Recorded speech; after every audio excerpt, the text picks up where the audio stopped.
जय करौली सरकार। जय करौली सरकार। क्या नाम है और कहाँ से आए? मेरा नाम अक्षता गुलेरिया है, मैं दिल्ली से आई हूँ। अक्षता, सबसे पहला एक क्वेश्चन कि क्या चल रहा था करौली सरकार आने से पहले? लाइफ प्रॉब्लम्स के साथ भरी हुई थी। एजुकेशन वाइज देखा जाए, फाइनेंशियली देखा जाए, घर में लड़ाई झगड़े और हेल्थ इश्यूज़ बहुत ज़्यादा थे। सारी प्रॉब्लम्स थी बेसिकली, जो भी आप प्रॉब्लम का नाम लो, it was there in the house, ऐसे था। प्रॉब्लम्स का मतलब क्या? क्योंकि प्रॉब्लम्स भी अलग अलग तरीके से होती है। ऐसा क्या चल रहा था? क्योंकि करौली सरकार तब आदमी आता है जब बहुत सी चीज़ें देख चुका होता है और लाइफ में देखता है कि कहीं कुछ नहीं हुआ, तब हम करौली सरकार आते हैं। हमारे बेसिकली हमारी जो फैमिली है, हमारे पूरे नेबरहुड में ऐसा आई थिंक हमारा ही घर है जिसमें सबसे ज़्यादा हवन पूजा पाठ एंटायर पूरे ईयर में, आई मीन एक दो हवन तो हो ही जाते थे। पूजा पाठ होना, रोज़ सुबह शाम दिया जलाना। 12 इयर्स हम किसी और के साथ जुड़े हुए थे। आपको होता है कि आप पूजा कर रहे हो, आपको इंस्टेंट रिजल्ट्स मिलते हैं, वो चीज़ नहीं थी। चीज़ें अच्छी थी फॉर श्योर, क्योंकि हम भगवान का नाम ले रहे हैं, ऑफ कोर्स रिजल्ट होता है, बट इस तरीके से नहीं था। यहाँ पे आप आए हो, आपने हवन किया and you see the result, आपको रिज़ल्ट मिलता है, तो वो चीज़ नहीं थी वहाँ पे। फिनेंशियली बहुत ज़्यादा इश्यूज़ थे, लोन्स लेना एंड उसके बाद कंडीशन बेसिकली डिग्रेड हो रही थी। अच्छे होने की जगह ख़राब ही हो रहा था। अब जितना ज़्यादा हवन कर रहे थे, जितनी पूजा कर रहे थे, तो बेटरमेंट होती है, अच्छी चीज़ें होती हैं, वो उल्टा हो रहा था। हम और ज़्यादा नीचे गड्ढे में जा रहे थे। तो पापा बोलते हैं हम कि हम तो अभी गड्ढे से बाहर आए हैं, बाकी सब चीज़ें बाद में हैंडल होंगी। ये सिचुएशन थी। आप किस जॉब में हैं? As a cabin crew, flight air hostess की तरह। जब एज ए यूथ हम देखते हैं, क्योंकि जब दरबार में पहली बार किसी ने वीडियो देखा होगा, आपकी कनेक्टिविटी कैसी हुई दरबार की तरफ? मेरी कनेक्टिविटी, फर्स्ट मेरा जो रिएक्शन था वो मुझे पॉजिटिव रिएक्शन नहीं था मेरा।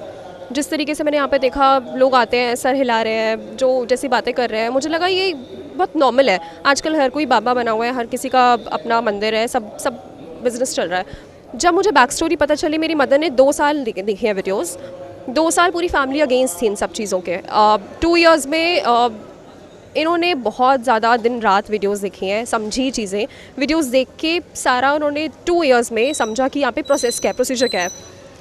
मैं फ़र्स्ट अगेंस्ट थी जब इन्होंने मुझे बैक स्टोरी बताई कि कामाख्या टेम्पल है, क्योंकि मैं कामाख्या से मेरा बहुत ज़्यादा डीप लिंक मानती हूँ मैं। बहुत चेंजेस मुझे फ़ील हुए थे, तब मैं थोड़ा सा बिलीव मैंने किया था।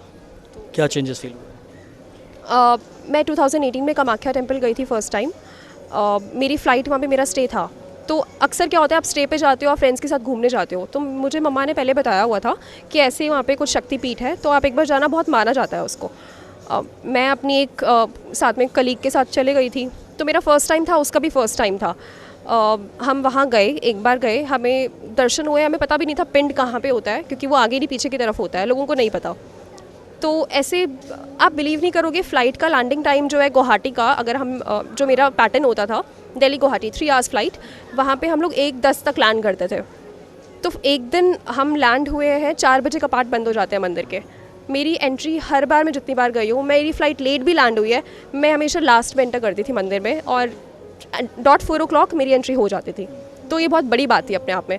आप 1:10 पे लैंड हो रहे हो, ठीक है, 4 बजे तक आप पहुँच रहे हो। नेक्स्ट टाइम आपकी 1:30 बजे फ़्लाइट लैंड हो रही है, 1:40 पे हो रही है। एयरपोर्ट से डिस्टेंस इतनी दूर है, उसके बाद भी आप 4 बजे मंदिर में किसी तरह घुस जा रहे हो। माता के दर्शन, मुझे पिंड के दर्शन हुए, वो किस्मत की बात है। और मुझे बहुत ज़्यादा बेसिकली प्रॉब्लम आने लगी थी आफ्टर फ्लाइंग। पीसीओडी का इशू होना था, और मेंस्ट्रुअल साइकिल जो थी एवरी मंथ, जब वो सेम डेट आने लगा, फ्लो हुआ अच्छा, तब मुझे फिर मैं मतलब मेरा बिलीफ और बढ़ गया था। फिर मेरा दोबारा 3-4 बार कामाख्या टेम्पल जाना हुआ। तो 2019 और 18 में मेरा कामाख्या विजिट हुआ। उसके बाद कुछ महीनों बाद इनके पास वीडियो आ गया रैंडमली यूट्यूब पे। तो ये तो ऐसा कुछ ढूंढते भी नहीं थे, एकदम से वीडियो आना, वीडियो वो सब देखना, समझना। इन्होंने फिर वो वीडियो देखे, शेयर किया, फैमिली पूरी अगेंस्ट हो गई थी। 2 साल इन्होंने रात को, क्योंकि घर की सिचुएशन ऐसी थी, जब वो वीडियोज़ आना स्टार्ट हुए, हमारी रात को, मेरी बहन से सबसे ज़्यादा लड़ाई होती थी पूरे घर में। रात को 2 बजे 3 बजे सब सो रहे हैं और एकदम से शोर की आवाज़ आना कि हम लड़ रहे हैं। तो ये सब चीज़ें बढ़ गई जब हमने वीडियो देखना स्टार्ट किया। और जब हम दरबार आने के लिए रेडी हुए थे, मेरे फादर और ताऊ जी, उस टाइम पे भी हम लड़ते लड़ते उनको गेट से हमने सी ऑफ किया था। तो ये सिचुएशन थी। तो वो चीज़ें रोकती हैं या क्या नेगेटिविटी क्रिएट करती है, बट ये एक्सपीरियंस था मेरा। अच्छा, दरबार आने के बाद जो सबसे बड़ी चीज़ आती है, वो कौन सी ऐसी पॉजिटिव है चीज़ है जो दरबार आने के बाद आपकी लाइफ में चेंजेस आते हैं? दरबार आने के बाद बहुत ज़्यादा मेजर चेंज जो है, जो लोग फ्लाइंग में है उनको पता है anxiety depression are the major जो चीज़ें हम लोग फेस करते हैं। लोनलीनेस एक रहती है अंदर से, आप बहुत सारी चीज़ें बोल नहीं पाते हो। मुझे नहीं पता यहाँ पे आके वो हवन करने के बाद वो कहाँ गया। हम लोग रात को अगर हम लड़ते थे 2-3 बजे तो थोड़ी देर बाद हम लोग लड़ाई के बाद रोते थे दोनों बैठ के, इतना ज़्यादा कि ये क्या हुआ था, हमने एक दूसरे के साथ ऐसे कैसे किया, बात कैसे की हमने किसी को गाली कैसे दे दी, मैंने इसके ऊपर हाथ कैसे उठाया। हमारा रात को 2-3 बजे का फिक्स टाइम हो गया था लड़ने का, और हम लोग उसके बाद बहुत रोते थे बैठ के कि ये हमने क्या किया। तो वो सब गायब एकदम से। मतलब वो सेंसेस नहीं थे कि हम लड़ रहे हैं, झगड़ रहे हैं, कि हमें नहीं पता कि हम क्यों लड़ रहे हैं। इस बात को होने के बाद आंसू क्यों निकल रहे हैं?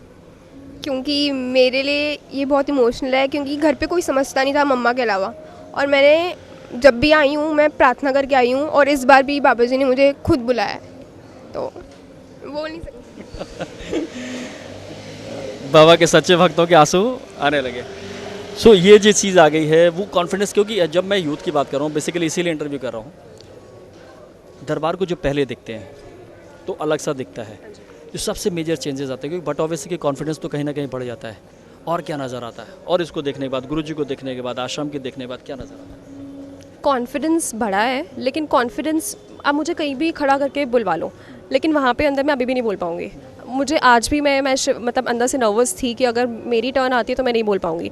ये भी इसकी तो आवाज़ ही नहीं निकल रही थी। तो कॉन्फिडेंस मेजर बहुत ड्रास्टिक चेंज आया है मेरा।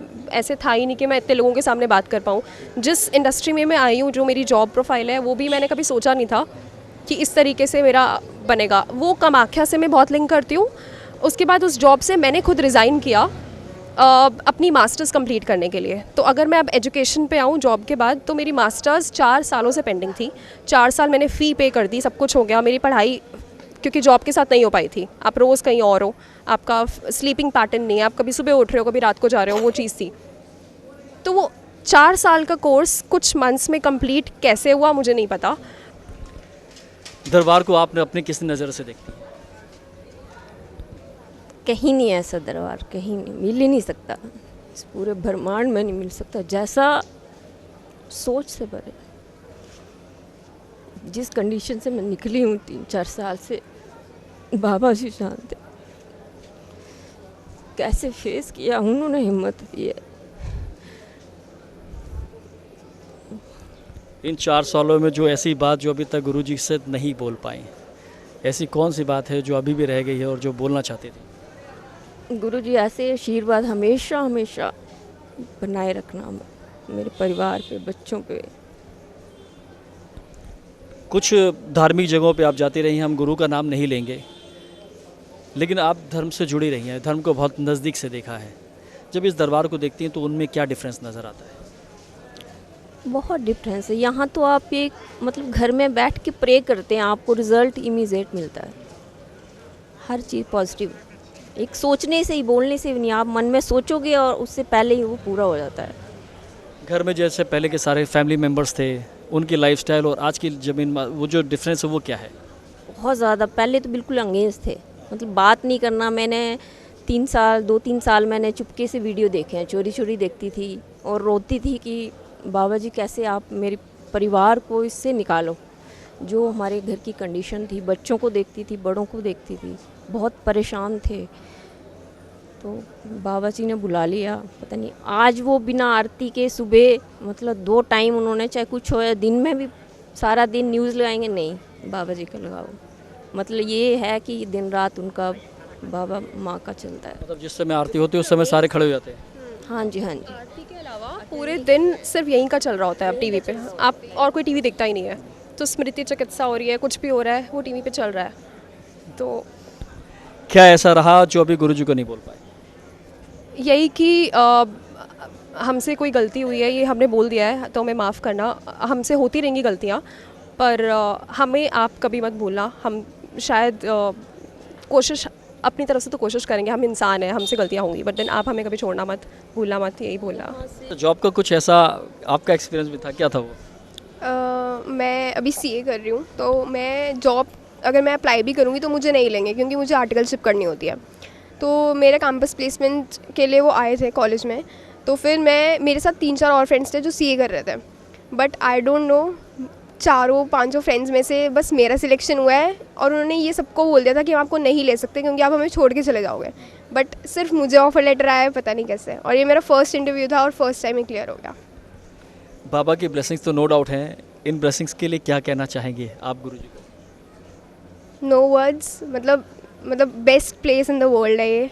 मतलब आप कुछ भी मांगते हो, अभी भी मैं कुछ बोलती हूँ तो वो इमिडिएटली मुझे अभी भी मिलता है। मतलब हम लोग जब एंट्री की थी तो क्योंकि भीड़ बढ़ती जा रही है, गुरुजी खुद बोलते हैं डे बाय डे इंक्रीज़ हो रहा है। हम लोग आगे बस 2 मिनट बैठे थे, रूम्स फुल थे, एंड 2 मिनट बाद हमें रूम मिल गया, वो पता नहीं कैसे। भी बस प्रे कर रहे थे हम बैठ के। अच्छा, ऐसा इंसिडेंट बहुत से ऐसे चीज़ें होती हैं जो होती रहती हैं, ऐसा कुछ?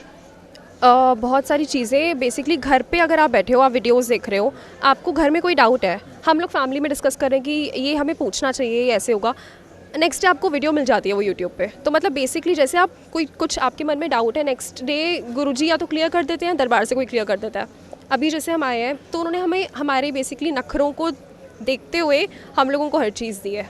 हमारे नखरे बहुत ज़्यादा है और उन्होंने हमें बेस्ट दिया है जो भी है। मतलब आप जैसे बोलते हो, ये इंटरव्यू भी मेरे मन में था कि क्योंकि अंदर इतना टाइम मिलता नहीं है, तो मुझे कब से था कि मुझे बताना है सबको कि क्या है यहाँ पे। तो मेरा बहुत मन था, मुझे शेयर करना है। बहुत बहुत बड़ी कृपा। कुछ ऐसा जो गुरुजी को अभी तक नहीं बोल पाए? गुरुजी बिना बोले, बिना जाने, मतलब कुछ कहने की ज़रूरत नहीं है, बिना मांगे सब कुछ दे रहे हैं घर बैठे। यकीन मान के चलिए कि गुरुजी बिना मांगे और बिना बोले ही सब कुछ देते थे। इसी तरीके की आस्था और विश्वास जो है हम सभी भक्तों के मन में हमेशा बना रहता है। आगे भी किसी ना किसी और परिवार से बात करेंगे, तब तक लिए जय करुली सरकार।